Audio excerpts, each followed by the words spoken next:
la vacuna contra la poliomielitis, que es una enfermedad causada por el poliovirus, que en décadas pasadas ocasionaba epidemias bastante graves, incluso muertes, y también dejaba muchas secuelas, porque son virus que tienen afinidad por las neuronas motoras. Entonces, las personas que no morían, las personas si morían, morían porque tenían una parálisis del diafragma, entonces morían sin respirar, o quedaban con secuelas como parálisis, y casi todos eran niños. Entonces era una enfermedad bastante grave que se pudo detener y ahora está a punto, está así en camino de erradicarse gracias al desarrollo de las vacunas de estas dos personas que estamos viendo acá.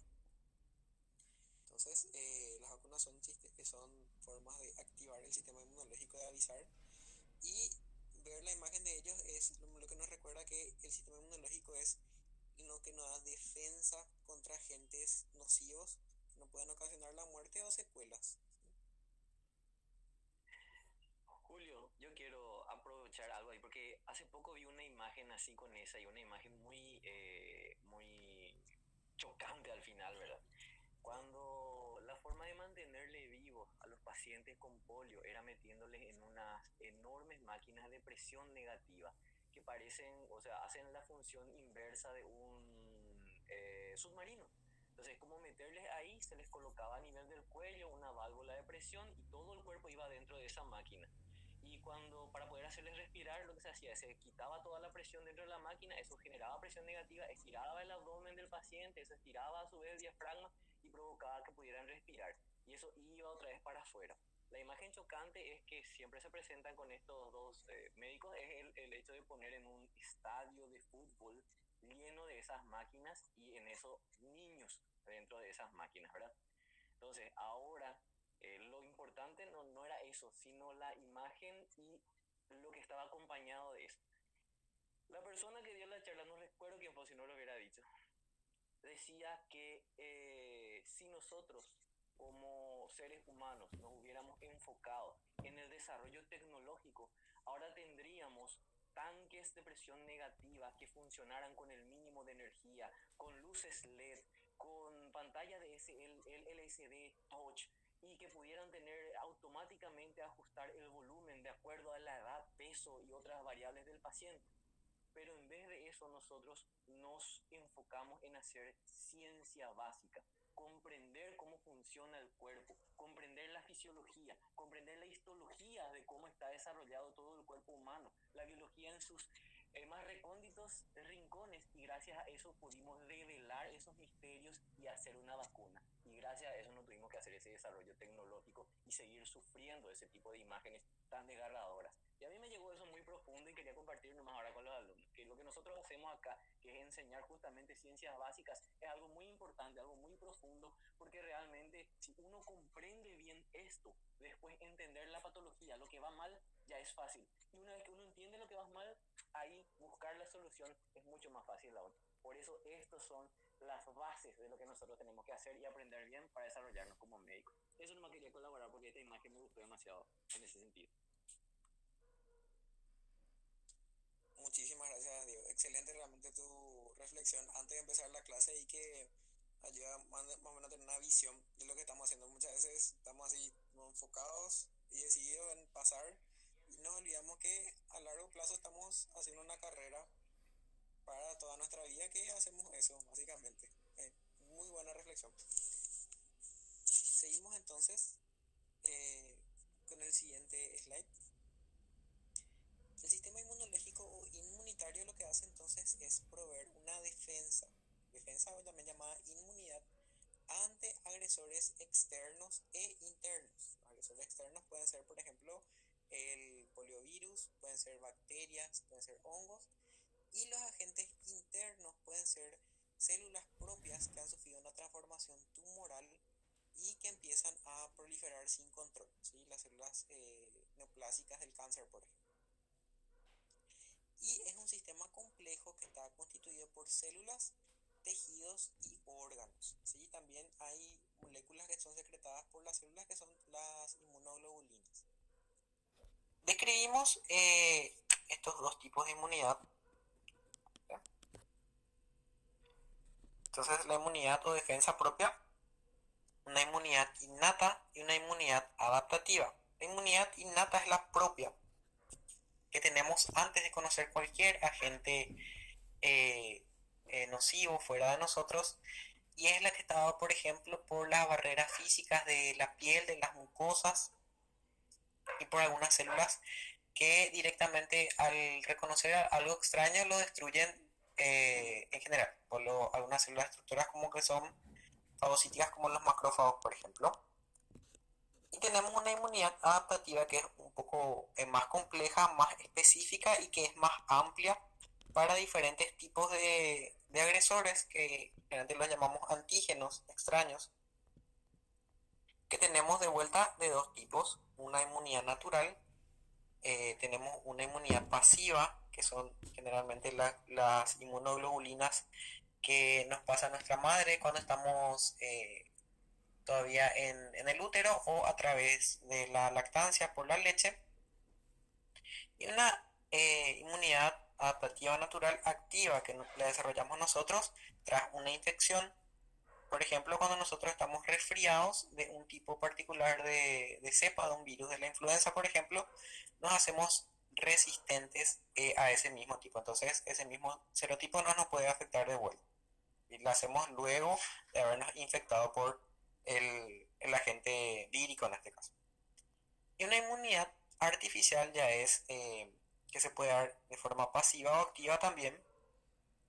Pasiva cuando se pasan directamente anticuerpos producidos en otro organismo. Si otro organismo nos dona sus anticuerpos sin que nuestras células hayan fabricado, o a través de la inmunización, dada por ejemplo por las vacunas, en la que se expone un antígeno agresor de una forma atenuada, como para que no den, por ejemplo en el caso del poliomavirus, que el poliovirus que no dé todas la sintomatología que dan ni las secuelas, sino que lo que hace es dar un vivo muerto o atenuado. Entonces lo que hace es el órgano reconocerle y activar la respuesta inmune, ¿sí? Entonces el cuerpo mismo el que fabrica activa su sistema, ¿sí? No es que le donan como acá. Tenemos que el sistema inmunitario tiene órganos linfoides, que pueden ser primarios o secundarios, distribuidos a lo largo del cuerpo, como podemos ver. Tenemos dos órganos linfoides o linfáticos primarios, que son el timo, que está ubicado acá, es un órgano único, que está ubicado en el mediastino, que tiene un mayor desarrollo en la vía intrauterina y neonatal. Y después, cuando somos adultos, empieza a atrofiarse, a hacerse más pequeño. Y la médula ósea, ¿sí? Que se encuentra en los huesos largos cuando somos niños, y a medida que vamos siendo adultos se van transfiriendo a lo que es a los huesos planos.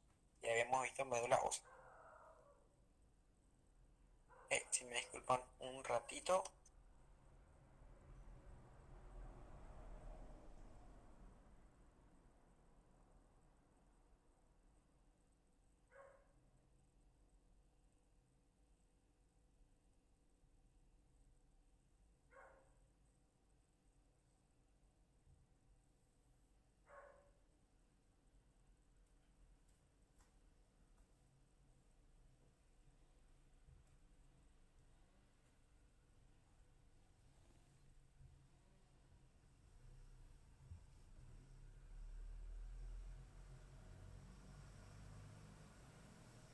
Disculpen la interrupción. Volvemos.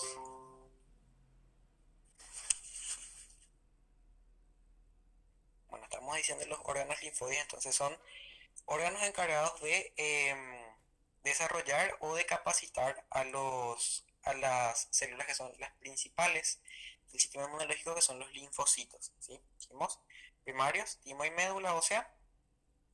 Y en los secundarios tenemos las adenoides y las amígdalas, que están ubicadas acá en la entrada del sistema respiratorio y digestivo. Los ganglios linfáticos, que están dispuestos en diversas partes del cuerpo, generalmente interpuestos en el trayecto de los vasos linfáticos, ¿sí? Hacen como cadenas que estamos viendo acá representadas en este color amarillo. Tenemos los axilares, los cervicales, tenemos acá los del sistema digestivo, acá también tenemos los inguinales. El vaso que también es un órgano único pero ubicado en la cavidad abdominal, las placas de Peyer, que están ubicadas en el sistema digestivo, más abundante por ejemplo en el apéndice, que es otro órgano, que son acúmulos de linfocitos, ¿sí? Que son, vamos a ver, que son las células principales del sistema inmunológico, ¿sí? Que tienen ayudantes, pero en general los principales, la que efectúan la defensa son esas células. El sistema linfático decimos que está formado por los vasos linfáticos a través de los cuales circula la linfa, y la linfa es como un ultrafiltrado, vamos a decir, del plasma. Es el líquido que se va generalmente escapando al tercer espacio, al espacio intercelular, se va recolectando, se va recogiendo, como que se va reciclando para que no se quede ahí. Se queda una proporción, pero la mayoría se va rejuntando. Entonces se inician en estos que son unos vasos que acompañan a las venas y las arterias, que inician como un fondo de saco ciego, y en todo su trayecto acompañan al paquete vascular nervioso. Y tienen esas estaciones de parada en las que se van verificando que van transportando, que son los ganglios linfáticos. Vamos a hablar un poco de lo que son los antígenos y los anticuerpos. Un antígeno es cualquier sustancia que puede desatar una respuesta inmune, ¿sí? Es cualquier partícula que activa la inmunidad propia, ¿sí? Y generalmente lo que tiene son estas características, que pueden ser moléculas de formas diferentes en su superficie, como vemos acá. Este tiene una forma esquemáticamente representada redondeada, otro puntiagudo acá medio triangular, otro que tiene acá como un cuadrado. Entonces, en su superficie presentan estas estructuras que pueden ser proteicas o glicosídicas, a las que llamamos epítopes, ¿sí? Cada antígeno tiene epítopes específicos que se van repitiendo. Por ejemplo, los virus de un serotipo especial presentan los mismos epítopes, y es por estos epítopes que le reconocen las células de la inmunidad y pueden desarrollar la respuesta inmune. Acá vemos cómo están unidas esos epítopes, estos anticuerpos.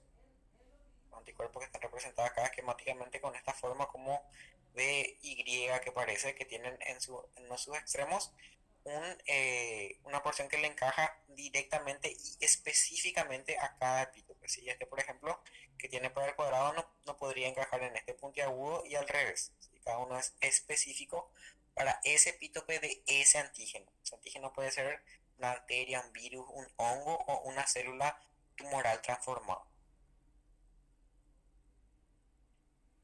El antígeno generalmente es algo extraño al cuerpo, o sea, es algo extraño al cuerpo, algo propio del cuerpo que ha sido transformado y debe ser eliminado porque puede ser dañino o no es reconocible como propio. El anticuerpo es una proteína que tiene dos cadenas pesadas y dos cadenas livianas, que le da esta forma que siempre eh, nos da así como la imagen, que es como una Y. Está producida por las células, por los linfocitos, por los plasmocitos específicamente, y lo que hacen es reconocer antígenos, ¿sí? Vemos que tiene esta cadena ligera y la cadena pesada, que están unidas por puentes de disulfuro. Tienen en el extremo carboxy terminal, generalmente son extremos que son constantes, pero este extremo amino terminal generalmente es una región variable, y vemos cómo tiene esta forma diferente, así como de una llave, ¿sí? Parece como la prominencia de una llave. ¿Por qué? Porque esquemáticamente la idea es como que esta encaja en una llave que va directamente a una cerradura, ¿sí? Si yo tengo una llave, ya te va para una sola cerradura. Entonces, un anticuerpo generalmente reconoce o sea que reconoce a un solo tipo de antígeno. Entonces encaja como una llave a una cerradura, por eso se ve así como esta forma que tiene acá como acerrada.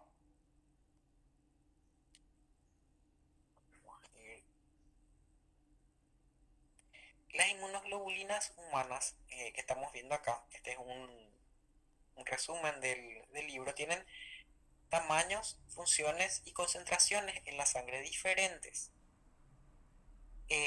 Siempre se representan con esta simbología, ¿sí? Los anticuerpos también se llaman inmunoglobulinas porque están en la fracción de inmunoglobulina de la sangre, ¿sí? Circulan por la sangre estos. Y se representa con este símbolo que es una I latina mayúscula, una G minúscula que es inmunoglobulina y luego el subtipo, el isotipo especial tiene una letra mayúscula de vuelta. Y tenemos la IgG, la IgM, la IgA, la IgD y la IgE. Van a ver mucho de esta simbología cuando vean los resultados del laboratorio, cuando pidan en su práctica médica constante, ustedes van a pedir y van a tener que interpretar. Y lo que significa es el IgG, por ejemplo, que tiene este peso molecular, 145 kilodalton, esta concentración de 12 miligramos por ml en sangre, es el 85% de todas las IgG y se fijan a través de su región FC, que es la región constante, que es esta, que vendría a ser el palito central de la Y, a los linfocitos B, a los linfocitos NK, que son natural killers, a los neutrófilos y a los eosinófilos que ya los conocemos a ellos, ¿verdad? Y su función principal es en la respuesta inmunitaria secundaria. Tiene la vida media más prolongada, o sea que está activada por 23 días, activa el complemento, estimula la quimiotaxis y atraviesa la placenta para conferir inmunidad pasiva al neonato, ¿sí? Esto lo puede hacer por su tamaño. Si tiene un tamaño que es el más pequeño de todas las que vemos acá, entonces por eso puede atravesar la placenta, las otras más grandes no lo hacen. Y generalmente lo que vemos, esto cuando tenemos una infección, o sea que tenemos una respuesta inmunitaria activada de forma crónica en el tiempo, vamos a decirle así, una forma que si nosotros estuvimos enfermos, por ejemplo, si alguno tuvo COVID, una vez va a haber que tener su IgG persistentemente positiva, ¿sí?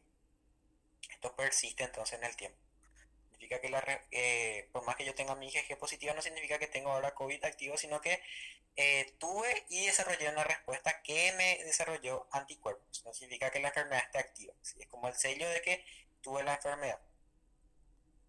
Esta otra que es la IgM, ¿sí? Que es una molécula más pesada, una concentración menor en sangre, se fija a los linfocitos B y es producida durante la respuesta inmunitaria primaria, ¿sí? Es la más eficaz para fijar el complemento, activa macrófagos y sirve como receptor de antígenos en los linfocitos B, ¿sí? Ella no tiene toda esta variedad de células para activar, solamente a los linfocitos B la activa, y ya es una hemoglobulina que generalmente aparece en las etapas tempranas o activas de la enfermedad. Siendo con el ejemplo del COVID, yo por ejemplo si tengo ahora y estoy desarrollando una respuesta inmunitaria, tengo mi IgM positiva, ¿sí? Eso significa que yo estoy desarrollando la enfermedad, no que tuve, sino que estoy desarrollando y estoy también desarrollando una respuesta inmune. ¿Pude haber tenido COVID y tener esto negativo? Sí, si no desarrollé una respuesta inmunitaria, por ejemplo, ¿sí? Pero si la desarrollé, voy a tener estos dos marcadores que me van a servir para ver el tratamiento de eso, ¿sí? Van a escuchar mucho de esto. La IgA es otra inmunoglobulina de 160 kilodalton, esta concentración de 2 miligramos por ml en sangre, este porcentaje de 5 a 15 de todas las IgG y también activa solamente los linfocitos B. ¿Sí? Y está presente en las secreciones del organismo. ¿Sí? Acuérdense de eso porque es importante. Entonces lo vamos a ver presente en las secreciones como las lágrimas, el calostro, que es la leche inicial, cuando inicia la lactancia, la saliva y el fluido vaginal, y también en las secreciones nasales, bronquiales, intestinales y prostáticas. protege contra la proliferación de microorganismos en esos líquidos. O sea que en las puertas de entrada, en mi líquido, ahí ya yo atrapo esos microorganismos y ya se van, eh, se van marcando con IgA para proteger, ¿sí? Para ir destruyéndola. Entonces, están en eso de construir la defensa en el organismo a través de los revestimientos celulares de estas cavidades, ¿sí? Que pueden ser el ojo, el canal vaginal, las vías respiratorias o el sistema digestivo. Luego tenemos la IgD, que tiene un peso molecular de 185 kilodalton, un nivel menor en sangre, también un porcentaje menor, igual que la IgE. También solamente activa los linfocitos B y actúa como receptor antigénico junto a la IgM en la superficie de los linfocitos B maduros, ¿sí? Y en el célula, por eso vemos solamente trazas en el suero, ¿sí? Son inmunoglobulinas que se quedan en vez de ser proteínas que se secretan y circulan en la sangre, se quedan fijas a los linfocitos B. Vamos a ver más adelante cómo funcionan esas inmunoglobulinas ahí para que estos linfocitos B sean característicos, ¿sí? Para que se le puedan reconocer como tales. Por último, esta IgE que estamos viendo eh, es, eh, es una célula que vamos a ver más en las reacciones alérgicas. Entonces, la IgE de alergia, ¿sí se acuerdan? Se fija entonces a los mastocitos y basófilos, que si nos acordamos son las células que intervienen más en las reacciones alérgicas y de anafilaxia, que son en general una respuesta inmune, decimos, exagerada para un estímulo mínimo, ¿sí? Por ejemplo, si yo como soy alérgico al polen de las flores, que es una partícula que generalmente es inocua, o sea que no es un virus que me pueda matar, es una partícula pequeña, pero si yo tengo una reacción alérgica, entonces activo esto y da una respuesta exagerada y me puede desencadenar una inflamación demasiado exagerada, que la inflamación en sí me puede matar más que el polen que no me haría nada, ¿sí? Entonces ven eso. Esta IgE estimula la liberación de estamina, heparina, leucotrienos y factor quimiotáctico de eosinófilos, ¿sí? Y de la anafilaxia por los mastocitos. La anafilaxia ya es una reacción alérgica exagerada, ¿sí? Pero también aumenta su concentración en las infestaciones parasitarias y eso ya es más normal. Por ejemplo, eh, en los parásitos intestinales, ¿sí? Podríamos ver aumentado.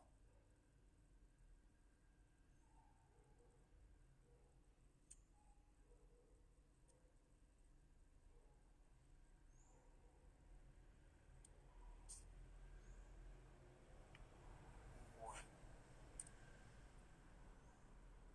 vamos a ir viendo un poco las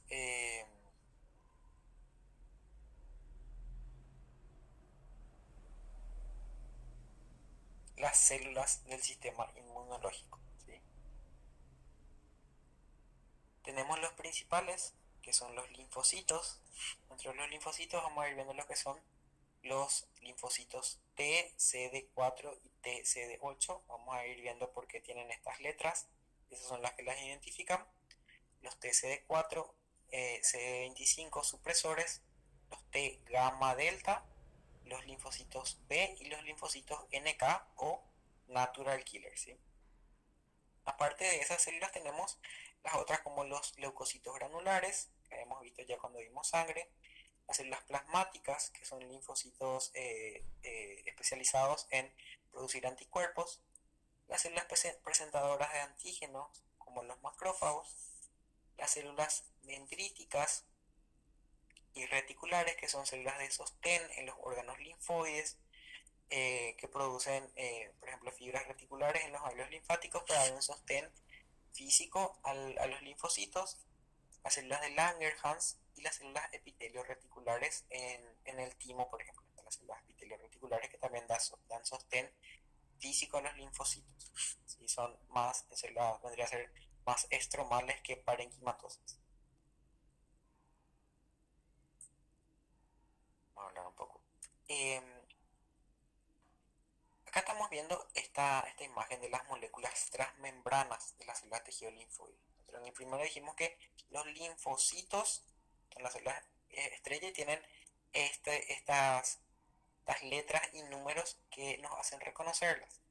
Estas letras y números se ven designadas por este componente proteico transmembranoso que lo llamamos CD o vendría a ser en inglés es Cluster Differentiation, de hacer las proteínas agrupadas que son específicas para cada tipo de linfocitos. Entonces, por eso CD es el cúmulo, vendría a ser la traducción que se usa, cúmulo de diferenciación, las proteínas que son propias y que tienen, de acuerdo a que cadenas proteicas tengan, tienen asignado un número luego específico que eso es lo que nos permite a nosotros reconocer a los linfocitos en diferentes tipos.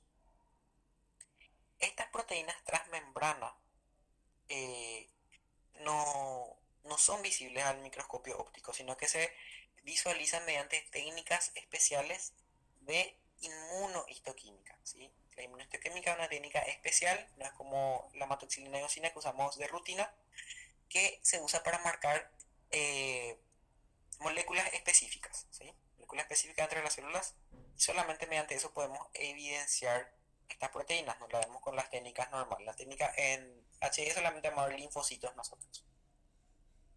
Aparte de estos CD tenemos estas otras moléculas transmembrana que son la molécula de histocompatibilidad de tipo 1 que le abreviamos como MHC1, que es una proteína transmembrana que está en todas las células del organismo, y esta molécula que es de histocompatibilidad de tipo 2 o MHC2, que es una molécula transmembrana que está presente en las células que son presentadoras de antígeno. Vamos a ver que las células presentadoras de antígeno son células que ayudan a mediar la respuesta inmune, dando ese primer contacto con un antígeno extraño, y van presentando a otras células, a otros linfocitos para ir activando la respuesta inmune, van facilitando que se inicie esa respuesta inmune, ¿sí? Entonces este es de todas las células, el 1, y este 2 es de las células presentadoras de antígeno. Tenemos este otro componente que es propio también de los linfocitos T, que es el TCR, que es una proteína que ayuda también a activar a los linfocitos T eh, para iniciar la respuesta inmune, ¿sí? Es, eh, es la que se une en o sea, la que es par con la presentadora de antígeno, entre esas dos se unen cuando hay un antígeno acá por medio, y espacialmente siempre está cercana a la que es a la CD3. Las dos están cerca. Estamos viendo mejor eso, el proceso de las uniones en los siguientes slides. Tenemos entonces lo que dijimos, la CD o cúmulo de diferenciación, Cluster Differentiation en inglés. Cúmulo de diferenciación es más fácil en castellano, ¿sí? Estas son las proteínas o moléculas transmembrana exclusivas del tejido linfoide. O sea que los linfocitos son las que presentan esta, y mediante esas yo les reconozco como tales, ¿sí? Cada una tiene un número, una forma específica de proteína, y lo que le da un número específico para saber si es. Y ahí digamos si es linfocito T, linfocito B, y dentro de eso cuántos subtipos otra vez hay. Y el TCR, que habíamos dicho que es el receptor de linfocitos, este que está en asociación, que es generalmente la que se une a la molécula presentadora de antígeno. Viendo un poco otro cuadro del libro que nos sirven de resumen a estas moléculas, a los principales cúmulos de diferenciación, estamos viendo acá que todas tienen un número específico, ¿sí? Y si les sirve mnemotecnia, generalmente los primeros números, los números más chicos, los CD son de los linfocitos T, ¿sí? Los que tienen número 1, 2, 3, 4, 5, 6, 7 y 8 son de los linfocitos T. Acá hay algunas excepciones, por ejemplo, como el CD4, que tiene también en los monocitos, en los macrófagos, los CD5 que tienen algunos linfocitos B, perdón, pero la mayoría de los números pequeñitos van con los tipo T, linfocitos T. Tenemos que el CD1 entonces interactúa con las moléculas de histocompatibilidad tipo 1 y marca el desarrollo para linfocitos T y células de Langerhans de la piel. El CD2, una molécula de adhesión que se utiliza como marcador clínico para linfocitos T para reconocerlos. El CD3 forma un complejo con el receptor del linfocito T, con el TCR, la molécula que estamos viendo, es la que vimos acá, el 3. El CD4 es miembro de la superfamilia de las inmunoglobulinas, interactúa con la MHC2, ¿sí? El 1 con el 1 y el 4 con el 2. Y es un CD, como la diferenciación que se une a la proteína GP120 del HIV1 y el HIV2. ¿Sí? El HIV es el virus que ocasiona la enfermedad del SIDA y es una enfermedad de un virus que es afín por las células inmunitarias. Por eso generalmente es los pacientes que son portadores del virus del SIDA desarrollan muchas enfermedades oportunistas, le decimos. ¿Sí? Las enfermedades oportunistas son generalmente son microorganismos patógenos que a una persona con una inmunidad normal no afectarían. ¿Sí? Son de baja virulencia, pero como el SIDA lo que hace es debilitar a las células del sistema inmune, le hace vulnerable a esos ataques. Entonces son personas que tienen muchas infecciones de forma muy fácil si no están tratadas. Luego tenemos el CD5, que es una molécula coestimuladora que aparece en los linfocitos T y B maduros y tiene una concentración alta en la leucemia linfocítica crónica. ¿Sí? Una enfermedad, un tipo de neoplasia que se origina en las células del sistema inmune en los linfocitos. ¿Sí? El CD7 es un miembro de la superfamilia de las inmunoglobulinas, se une a la sinasa PI3, un marcador clínico útil para las células madre de la leucemia de linfocitos T de vuelta. Y el CD8 es un miembro de la superfamilia de las inmunoglobulinas e interactúa con la MHC1 también, al igual acá que la CD1. Entonces vamos a ir viendo un poco más en detalle estas moléculas transmembrana.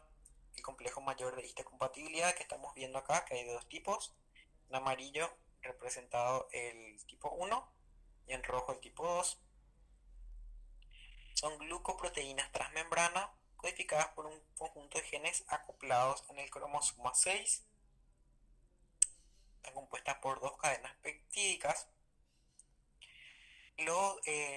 La de tipo 1 presentan péptidos sintetizados endógenos a los linfocitos TCD8 y el tipo 2 presenta péptidos exógenos que han sufrido endocitosis a los linfocitos TCD4. Vamos un poco en el esquema cómo es diferente cada una entonces de las acciones de la MHC1 y de la MHC2. Estamos viendo este esquema entonces. Tenemos esta célula que tiene, vamos a ver primero lo que es la MHC1, ¿sí? MHC1 entonces tenemos que una célula tiene una proteína endógena, o sea que una proteína es propia de ella, no vino, ella misma la fabricó, que se escinde, una degradación mediada por un protosoma, y da una proteína acá de 8 a 10 aminoácidos, pequeña, que es luego internalizada en el retículo endoplasmático rugoso. En el retículo endoplasmático rugoso se une a la MHC1, que es fabricada también acá en el retículo endoplasmático rugoso, y luego unida esa proteína propia de la célula, es endógena, se va del RER al aparato de Golgi, unida ya a la MHC1. Esta luego se externaliza por una vesícula y se queda acá expuesta en la superficie de la célula, ¿sí? Una célula mostrando entonces, con su MHC1 mostrando una célula propia de ella, ¿sí? Es para que se identifique, es como su cédula de identidad diciendo que ella es ella, ¿sí? Sin embargo, la MHC2 de las células presentadoras de antígeno, esta MHC1 era de todas las células. También inicia su proceso de síntesis en el retículo endoplasmático rugoso, pero tiene una porción que es una porción, en vez de presentar un péptido endógeno, tiene esta cadena invariable en esa región. También se va al Golgi y luego por medio de vesícula se externaliza en la membrana plasmática con esta porción invariable en su superficie, en la porción más externa, ¿verdad?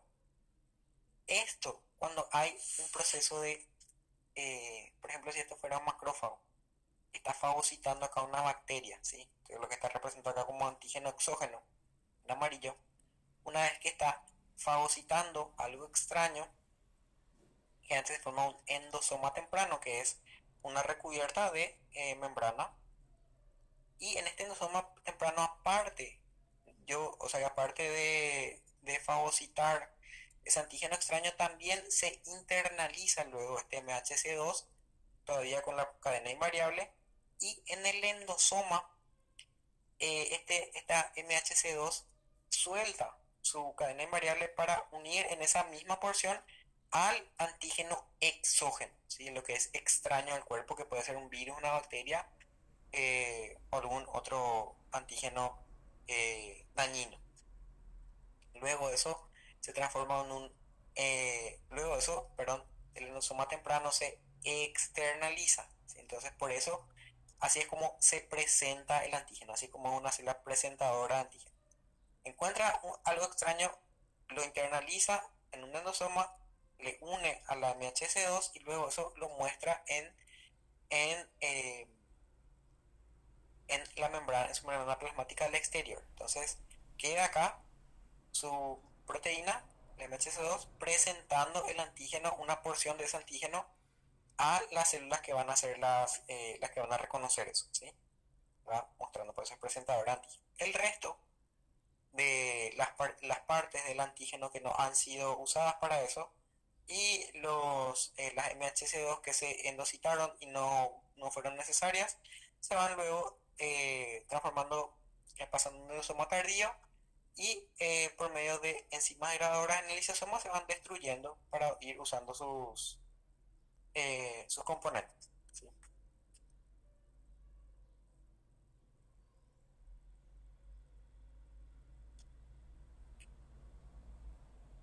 Tenemos entonces las células y cómo actúan algunas con las inmunoglobulinas. Vamos a hacer un poco un vistazo de lo que son las respuestas inmunitarias. Las respuestas pueden ser primarias cuando es la primera vez que el sistema inmune es expuesto al antígeno, ¿sí? El primer encuentro. Es iniciada por linfocitos de tipo B y la respuesta es el que ocasiona las células de memoria, ¿sí? Una vez que ya ha sido expuesta, después se recuerda del sistema inmune de cómo es ese antígeno. Para dar la respuesta secundaria, que tiene que darse luego que haya una primaria, una respuesta más rápida e intensa, porque estos linfocitos B de memoria han quedado y ya reconocen cuando entran el antígeno y ya activan más rápido la secuencia de la inmunidad para ir destruyendo o expulsando el organismo. Una primaria y una secundaria, y ambas pueden ser de tipo humoral si es mediada por anticuerpos, es decir, los anticuerpos son los que actúan en esa respuesta, o celular si son las células de los linfocitos, por ejemplo, las que actúan en esa respuesta. Ambas pueden ser, la primaria y la secundaria.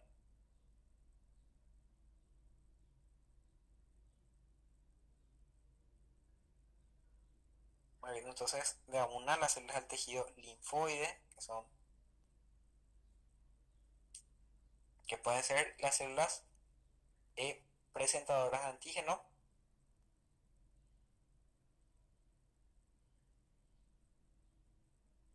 que son las que presentan, vimos con ese esquema de la MHC2, antígenos a los linfocitos TCD4, ¿sí? Entonces, todo ese camino que dimos de cómo se fagocitan, hay un enosoma temprano y luego se expresa de vuelta es presentado eso al linfocito TCD4, ¿sí?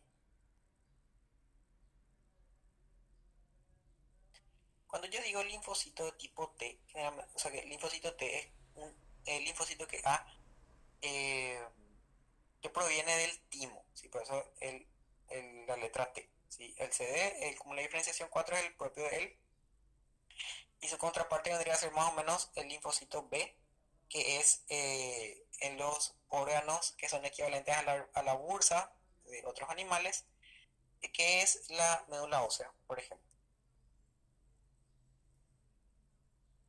Dentro de estas células que son presentadoras de antígeno, tenemos que están las no profesionales y las profesionales. Dentro de las no profesionales son las que expresan MHC2 y B7 en condiciones relacionadas con la inflamación durante un periodo corto de tiempo. O sea que solamente ante la inflamación lo hacen, como las células endoteliales, las células epiteliales y los fibroblastos. Y después tenemos las profesionales que expresan MHC2 y B7 en forma permanente, ¿sí? Como los macrófagos, los linfocitos B, las células epitelio-reticulares 2 y 3 del timo, las células de Langerhans y las células dendríticas intersticiales del tejido conectivo.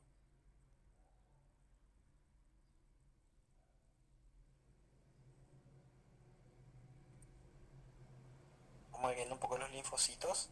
Primero los linfocitos T y luego los linfocitos B.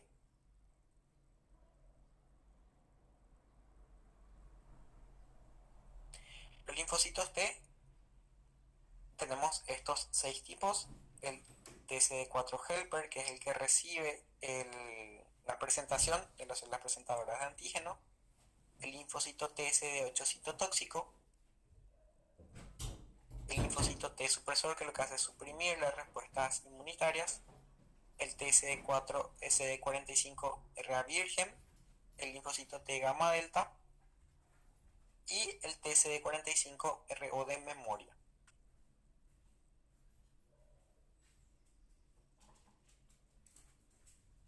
Vamos a ver entonces primero el linfocito TCD4 helper. Es el linfocito entonces que recibe la presentación y cuando lo hace se produce un proceso llamado activación, ¿sí? Esta activación tiene primero una primera señal y luego una segunda señal. La primera señal vendría a ser esa la que vimos cuando una célula presentadora de antígeno, acá representada por un macrófago, fagocita el antígeno, lo une a la MHC2 y luego este se une al TSR, ¿sí? Que dijimos que es la parte que acá vemos como esas proteínas transmembranas que veían primero en el esquema, como se van combinando. Esta es la combinación, la MHC2 con el antígeno se une a la TSR del TCD4 helper.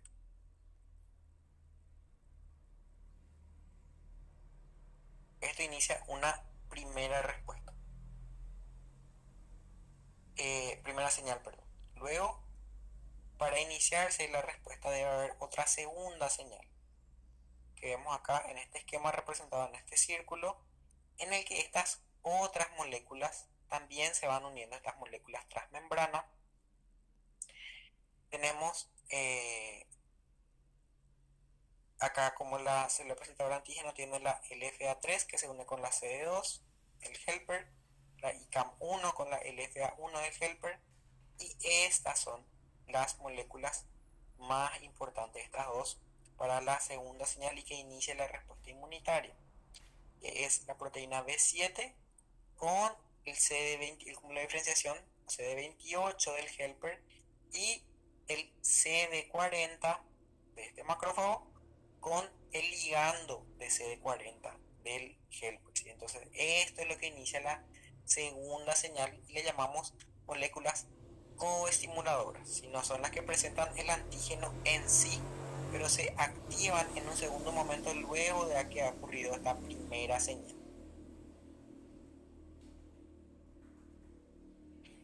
linfocito TCD4, entonces, cuando ya recibió estas dos señales, como vamos acá representada en este esquema, empieza a hacer lo que es la respuesta inmunitaria. ¿Sí? El TCD4 es el regulador principal, el director de la orquesta inmunológica, como dice la clase, porque es el que secreta mayor cantidad de proteínas propias que regulan la inmunidad, la que llamamos interleucinas. ¿Sí? Son un tipo de citocinas especiales. Estas interleucinas, como podemos ver, pueden ser la IL-2, que tiene una secreción o sea, que tiene una función de tipo autocrina, que lo que hace es que proliferen, o sea, que se vaya a diferenciar de ella más CD4 helper para la respuesta inmunitaria. Y también pueden secretar interferón gamma. Interferón gamma lo que hace es activar a los macrófagos por lo que llamamos la vía clásica. ¿Sí? La vía clásica es una forma de activación en la que se forman macrófagos M1 que lo que hacen es promover la inflamación. ¿Sí? También promueven la destrucción de la matriz extracelular y la apoptosis. ¿Sí? Eso se da con el interferón gamma.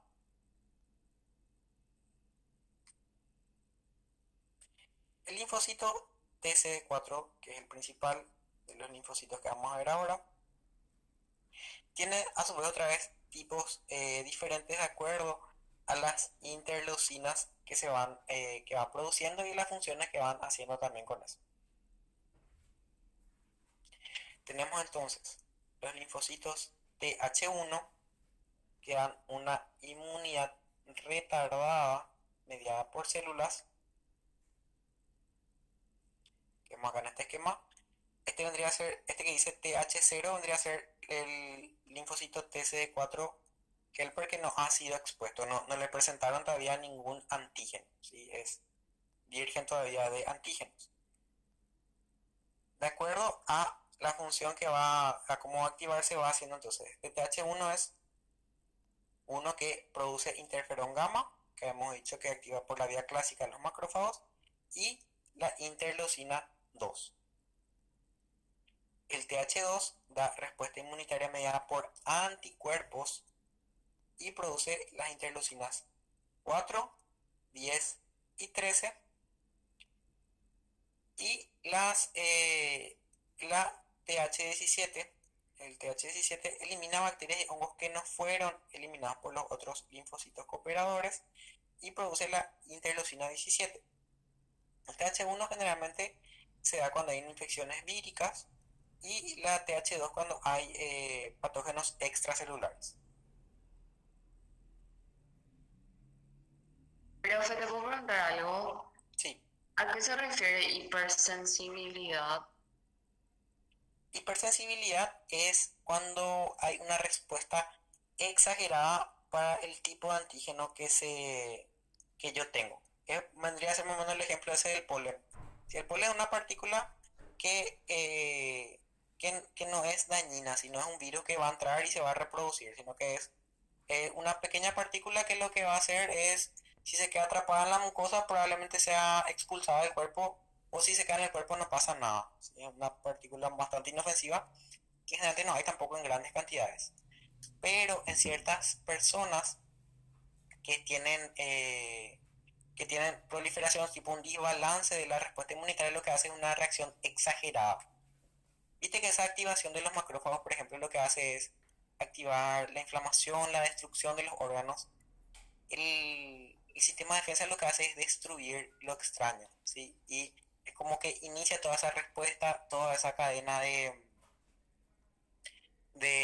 producción de anticuerpos, de células y destrucción masiva ante algo que no es, que no amerita tanta respuesta, ¿sí? Una respuesta exagerada para un estímulo menor, ¿sí? Es algo más patológico, te voy a decir. Cuando vean inflamación van a ver con mayor detalle, pero hipersensibilidad de eso es una respuesta inmunológica exagerada a un estímulo mínimo o que no va a ser dañino más. No sé si ¿Y entendemos. por qué dice en retardada? Porque está como que antes. O sea, entendí que era exagerado, pero así en contexto como que me pierdo. Y es retardada porque no es inmediata nomás, ¿sí? No es una respuesta crónica. Es como que eh, un día así como que se quedan, no es algo que en el primer contacto, por ejemplo, va a suceder, sino probablemente después de varios contactos. Probablemente en la segunda ocasión que ocurra.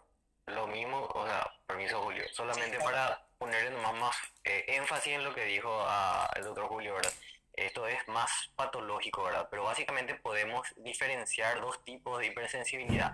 Algo que es automático, por ejemplo, estás caminando por ahí y te toca un alérgeno, como el polen. Respiraste eso y ahí mismo comenzaste a estornudar, estornudar, estornudar, estornudar. Bueno, esa es la reacción inmediata. Eso está mediado por anticuerpos, ¿verdad? Por la parte inmune de anticuerpos. Humoral se llama eso. Entonces, la parte humoral es inmediata porque ya están ahí preparados como para hacer esto. Y entre eso van a estudiar ustedes más adelante que hay tres tipos de hipersensibilidad que están todos mediados por esos anticuerpos. Esos son rápidos.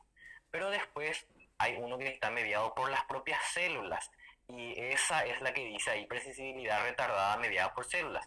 Para que las células actúen, las células tienen que llegar hasta ahí. Entonces, generalmente en un segundo tiempo llega en ese punto la célula y ve que existe todavía el antígeno en ese lugar y le vuelve a atacar en ese punto. Por eso es retardada, porque tarda en llegar. Es una segunda reacción. Generalmente tarda un mínimo de 24 horas para generarse esa segunda reacción. Es mediado por células y también las citoquinas implicadas son diferentes en ese punto porque tienen que atraer células que van a actuar directamente fagocitando o atacando a la noxa, al material que esté siendo ahí antigénico, al que quiera agarrar y atacarnos a nosotros, ¿sí? En ese punto. Entonces, por eso le llaman retardada. Pero como le dijo el doctor, esto es algo que han aprendido un poquito mejor, mucho mejor en patología, pero básicamente tengan en cuenta, los rápidos están mediados por anticuerpos, los retardados tardan aproximadamente unas 24 horas y ya depende de que estén las células ahí. ¿Qué quiere decir eso? Que para el tipo rápido no hay células. No, significa que las células ya reaccionan en anticuerpos. El mismo ejemplo que le dio el doctor Julio recién, el hecho de que comience a estornudar ahí o tenga algo con el polen, tiene una respuesta inmediata porque ya hay IgE libre en ese lugar que va a reaccionar contra el polen, eso va a pegarse a la membrana de los mastocitos van a degranular y ya me va a dar mi alergia, ¿sí? Entonces en ese punto, por eso es rápido, es más inmediato. Mientras que el otro requiere sí o sí que venga recién ahí la célula, por eso es retardado. Pero ya más adelante, como dijo el doctor, van a aprender mucho mejor. Dale, gracias, profesor. Muchas gracias, Diego. Más gráfico el ejemplo realmente, sí. Bueno, seguimos entonces. Vamos a ver otro tipo de linfocito T. El linfocito T CD8 o citotóxico, que lo que hacen es detectar antígenos unidos a las moléculas de MHC1. Entonces se diferencian ya de los TCD4 helper que reconocían que tenían las MHC2. Que reconocen a las moléculas del MHC1 a través de su receptor TCR. Tiene una función citotóxica, es decir, lo que hacen es destruir células, ¿sí? Son un 30% de los linfocitos T periféricos, o sea que están en menor proporción que los TCD4 helpers. Y una vez activadas lo que hacen es destruir células diana mediante la liberación de moléculas específicas. Estamos viendo acá, por ejemplo, en este esquema, una célula transformada por cáncer. Es decir, que esto no es una célula normal que debería seguir existiendo en el cuerpo. Es una molécula que ya está alterada, ya no va a cumplir su función, incluso puede llegar a destruir el organismo por una proliferación descontrolada. Es una célula maligna que hay que destruir. Entonces lo que hace es reconocer a esta célula. Esta célula también tiene su MHC1, que por la misma vía que vimos en la MHC1, se une a un péptido específico endógeno de ella y lo presenta, ¿sí? ¿Qué pasa para que se active este linfocito TCD8? Pueden pasar varias cosas, que pueden haber varias situaciones.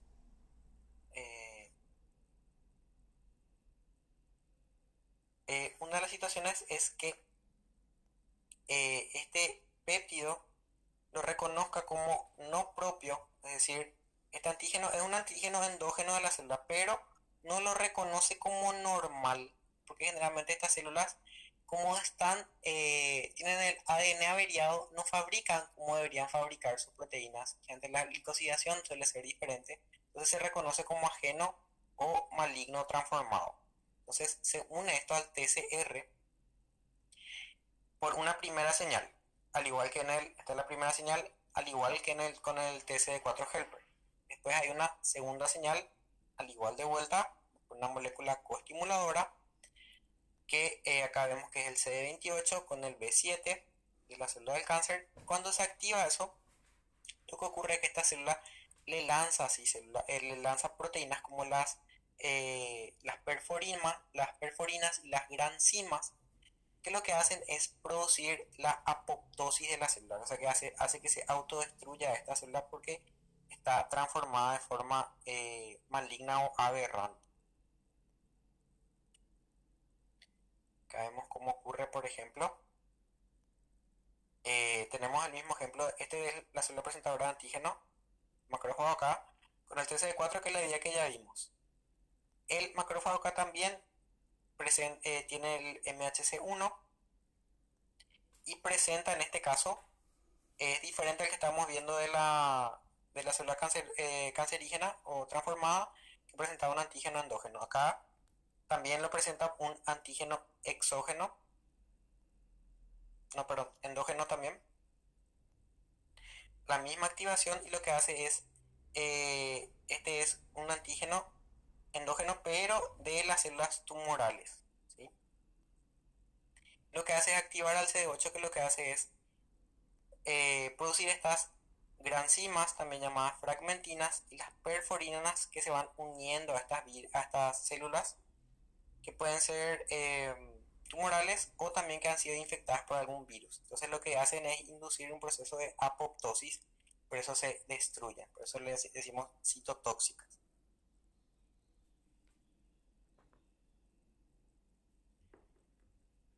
Otro tipo de linfocito es el linfocito NK. Es un linfocito que no es de tipo T ni de tipo B, ¿sí? Es NK. No madura en el timo, carece del TCR, entonces, el propio de los linfocitos T, y tiene una función parecida al linfocito TSD8 citotóxico, ¿sí? Una función citotóxica y secretora, reconoce a células que están infectadas por virus y las células tumorales, parecido a lo que hace el TSD8. Se activan también por las citocinas secretadas por los linfocitos TCD4, y también secretan perforinas y fragmentinas, perdón, o granzimas, que lo que hacen es inducir ese proceso de apoptosis, muy parecido, ¿sí?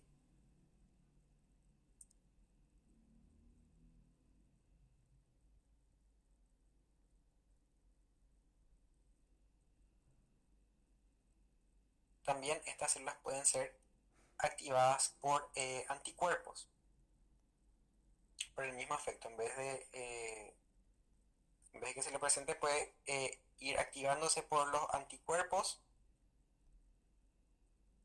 Vemos cómo se van uniendo a esta célula que está marcada. Esta, por ejemplo, es una célula cancerígena que ha sido marcada por inmunoglobulinas. Estas inmunoglobulinas se unen a los receptores AKFC de esta célula, que hacen la misma vía de activación, o sea que se puede activar también por anticuerpos.